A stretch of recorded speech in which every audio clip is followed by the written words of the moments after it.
Hello everyone, स्वागत है सबका इस सीरीज में जिसमें हम डिस्कस कर रहे हैं इंपॉर्टेंट डेरिवेशन। तो इंपॉर्टेंट डेरिवेशन डिस्कस करते करते हम लोग अब आ चुके हैं मॉडर्न फिजिक्स पे। मॉडर्न फिजिक्स जो है लास्ट जो है आपका पार्ट है फिजिक्स में, उसमें हम लोग देखते हैं कौन कौन से डेरिवेशन हमारे सामने है जो इंपॉर्टेंट है। तो मॉडर्न फिजिक्स में तीन चीजें हमारे सामने, तीन चैप्टर हमारे सामने, एक तो ड्यूअल नेचर है, एटम है और न्यूक्लियाई है। तीन के बारे में डिस्कस किया गया। सेमीकंडक्टर में ऐसा कोई डेरिवेशन नहीं है, तो केवल ये तीन चैप्टर अब हमें देखने हैं कि इनमें कौन कौन से डेरिवेशन हमें करने हैं। तो पहले ड्यूअल नेचर जो चैप्टर है उसकी अगर बात करें तो उसमें कोई डेरिवेशन अब हमारे पास नहीं है। पहले एक था हमारे पास कि लैम्डा निकालना पड़ता था फॉर चार्ज पार्टिकल, वो अब हट चुका है क्योंकि इलेक्ट्रॉन जो एक्सेलरेटेड वगैरह की बात है वो हट चुका है। लेकिन आप फिर भी चाहो तो कर सकते हो उसे, क्योंकि जो आप पोटेंशियल वगैरह पढ़ते हो वहां पे उसका यूज मतलब क्वेश्चन में आप उसको निकालते ही हो, तो वो आप कर सकते हो, वैसे कोई रिक्वायरमेंट नहीं है। तो हम देखते हैं उसके अलावा और कौन कौन से डेरिवेशन हमें करने हैं और एनसीईआरटी में वो कहां पर दिए हुए हैं। तो let us start with the first chapter, यानी कि फर्स्ट हमारा जो बनेगा यहाँ पे वो एटम से स्टार्ट होगा। तो एटम में काफी सारे डेरिवेशन है। अगर आप देखेंगे तो आज पहला डेरिवेशन हमारे सामने है कि वेलोसिटी निकालना, काइनेटिक एनर्जी निकालना, पोटेंशियल एनर्जी निकालना, टोटल एनर्जी निकालना इलेक्ट्रॉन का एटम में, या फिर रदरफोर्ड का यूज करके total energy of the electron निकालना। तो ये सब चीजें हमें निकालनी है। अगर देखें एनसीईआरटी में कहां पे दिया गया है ये, तो एनसीईआरटी अगर आप देखेंगे तो ये रदरफोर्ड के बारे में डिस्कस किया गया। अगर आप रदरफोर्ड पे जाएंगे तो रदरफोर्ड जो है ऊपर दिया गया, नीचे बोहर है। तो रदरफोर्ड अगर आप देखेंगे यहाँ पे तो ये देखिए रदरफोर्ड का एक्सपेरिमेंट हुआ और उसके बाद यहाँ पे डिस्कस किया गया ये रेडियस अगर हमें निकालनी है तो कैसे निकालेंगे, और हमें अगर काइनेटिक एनर्जी निकालनी है, पोटेंशियल एनर्जी निकालनी है, वेलोसिटी निकालनी है, सब यहाँ पे डिस्कस किया गया है। तो ये सब हम लोग यहाँ से डेरिवेशन कर सकते हैं। पेज नंबर अगर आप देखेंगे तो आई थिंक 295 है, ये 296 ये पेज नंबर है। इसमें सारा डेरिवेशन हमें दिया गया है, राइट। उसके बाद देखते हैं अगला डेरिवेशन हमारे सामने क्या है।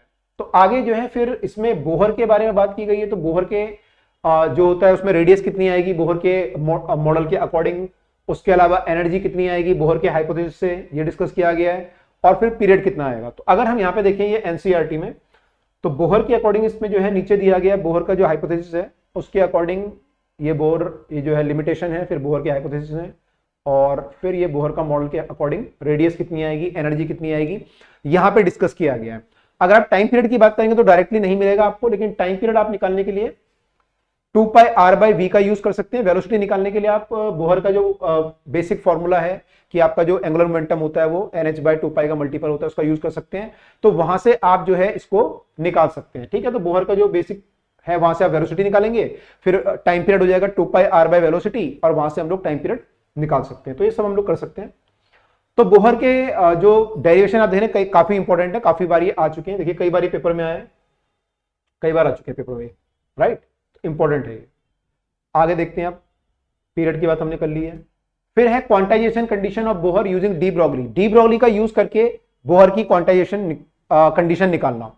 तो देखते हैं यहां पे कहां दिया हुआ है। एनसीईआरटी में अगर आप देखेंगे तो बिल्कुल लास्ट में, एनसीईआरटी में इस चैप्टर के लास्ट में जो है ये बात की गई है, यहाँ पे डी ब्रॉगली के बारे में बात की गई है। उसके लास्ट में आप देखेंगे तो ये देखिए यहाँ पे जो है ये ड्राइव किया गया है कि आपका एमवीआर जो होता है nh/2π होता है, प्रूव किया गया है यूजिंग द डी ब्रॉगली का हाइपोथेसिस। तो वहां से इसको निकाला गया है, ये भी आपको ढंग से कर लेना है, ठीक है।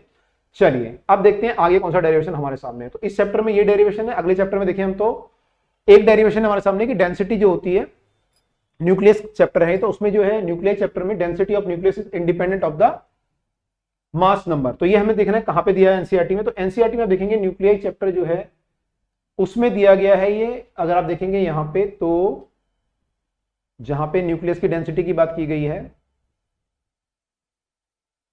ये देखिए साइज ऑफ न्यूक्लियस की बात की गई है। यहाँ पे फॉर्मूला है R = R0 a⁻⁴, और अगर हम इसका वॉल्यूम निकालेंगे 4/3πr³ से, तो वो वहां पे a आ जाएगा ऊपर, और डिवाइड बाय फिर हमें a से ही करना पड़ेगा नंबर से, मास नंबर से। तो वो वैल्यू जो है इंडिपेंडेंट आ जाती है of the size of the nucleus. तो ये छोटा सा प्रूफ है जो कि आ सकता है। तो ये डेरिवेशन हमारे इंपॉर्टेंट है। अब देखिए इसमें इंपॉर्टेंट कौन कौन से बने, मैंने बिल्कुल बहुत इंपॉर्टेंट कौन से बने। तो देखिए ये तो 2 बार आया है डेरिवेशन, हमने पूरा 10 साल का आपके लिए एनालिसिस लाए हैं। ये भी वैसे एक ही बार आया है, ये भी 1-2 बार है, लेकिन ये डेरिवेशन काफी इंपॉर्टेंट। आप देख रहे हैं रेडियस ऑफ द इलेक्ट्रॉन जो है काफी इंपॉर्टेंट है, बोहर हाइपोथेसिस का यूज करके रेडियस निकालना। तो ये सबसे इंपॉर्टेंट डेरिवेशन है। उसके अलावा जो डेरिवेशन है बाकी तो सब एक एक बार ही है हमारे। तो एक ही डेरिवेशन मुझे लग रहा है यहाँ पे ये सबसे इंपॉर्टेंट है, रेडियस निकालना। बाकी तो लगभग एक एक बार या 2-2 बार आए पिछले 10 साल में।